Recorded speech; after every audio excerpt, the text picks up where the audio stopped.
ನಮಸ್ಕಾರ ಎಲ್ಲ ರೈತ ಬಂಧುವರಿಗೂ. ಈ ವಿಡಿಯೋನ ಸ್ವಲ್ಪ ಗಮನವಿಟ್ಟು ಕೇಳಿ. ನಿಮ್ಮ ಕೃಷಿಗೆ ತುಂಬಾ ಅನುಕೂಲವಾಗುವ ಒಂದು ಮಹತ್ವದ ವಿಚಾರವನ್ನು ಇಂದು ತಿಳಿಸಿಕೊಡ್ತೀವಿ.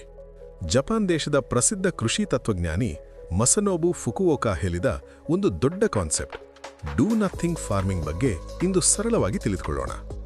ಮೊದಲಿಗೆ ಕೇಳಿದಾಗ ಏನೋ ಹೊಲದಲ್ಲಿ ಏನೂ ಕೆಲಸ ಮಾಡಬೇಡ ಅನ್ನೋ ಮಾತಿನಂತೆ ಅನಿಸುತ್ತೆ. ಆದರೆ ಇದರ ನಿಜವಾದ ಅರ್ಥ ಅದು ಅಲ್ಲ.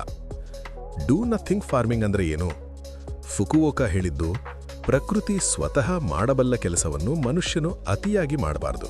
ಅಂದರೆ ಅಗತ್ಯವಿಲ್ಲದ ಕೆಲಸ ಕಡಿಮೆ ಮಾಡಬೇಕು. ಉದಾಹರಣೆ, ಕಾಡಿನಲ್ಲಿ ಯಾರೂ ಮಣ್ಣಿನ ಉಳುಮೆ ಮಾಡೋದಿಲ್ಲ, ಗೊಬ್ಬರ ಹಾಕೋದಿಲ್ಲ, ಔಷಧಿ ಸಿಂಪಡಿಸೋದಿಲ್ಲ, ಕಳೆ ಸಂಪೂರ್ಣ ತೆಗೆದುಹಾಕೋದಿಲ್ಲ. ಆದರೂ ಕಾಡಿನ ಮಣ್ಣು ಜೀವಂತವಾಗಿರುತ್ತೆ. ಮುಖ್ಯ ಪ್ರಶ್ನೆ, ನಾವು ಮಾಡ್ತಿರುವ ಪ್ರತಿಯೊಂದು ಕೃಷಿ ಕೆಲಸ ನಿಜವಾಗಿಯೂ ಅಗತ್ಯವೇ?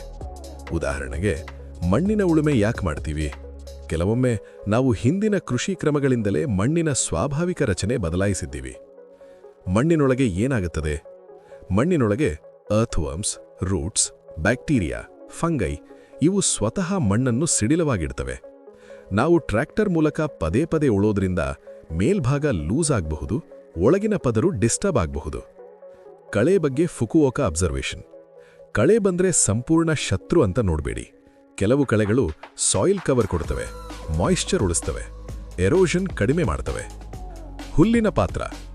ಒಣ ಹುಲ್ಲು ಮಣ್ಣಿನ ಮೇಲೆ ಹಾಕಿದ್ರೆ ವೀಡ್ ಸ್ಲೋ ಆಗುತ್ತೆ, ಮಾಯಿಶ್ಚರ್ ಉಳಿಯುತ್ತೆ, ಸಾಯಿಲ್ ಕೂಲ್ ಆಗಿರುತ್ತೆ. ಮುಖ್ಯ ಟೇಕವೇ, ಲೆಸ್ ವರ್ಕ್ ಅಂದ್ರೆ ಕೆಲಸ ಬಿಟ್ಬಿಡೋದು ಅಲ್ಲ, ಅಗತ್ಯವಿಲ್ಲದ ಕೆಲಸ ಕಡಿಮೆ ಮಾಡೋದು.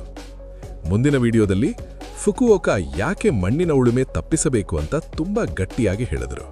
ಈ ಮಾಹಿತಿ ನಿಮಗೆ ಉಪಯುಕ್ತ ಅನಿಸಿದ್ರೆ ನಿಮ್ಮ ರೈತ ಸ್ನೇಹಿತರಿಗೆ ಶೇರ್ ಮಾಡಿ ಮತ್ತು ನಮ್ಮ ಚಾನೆಲ್ ಸಬ್ಸ್ಕ್ರೈಬ್ ಮಾಡಿ. ಕನ್ನಡದಲ್ಲಿ ಇನ್ನಷ್ಟು ಕೃಷಿ ವಿಷಯಗಳನ್ನು ತಂದುಕೊಡಲು ನಿಮ್ಮ ಸಪೋರ್ಟ್ ತುಂಬಾ ಮುಖ್ಯ. ಧನ್ಯವಾದಗಳು. ಮುಂದಿನ ಭಾಗದಲ್ಲಿ ಮತ್ತೆ ಭೇಟಿಯಾಗೋಣ. ನಮಸ್ಕಾರ.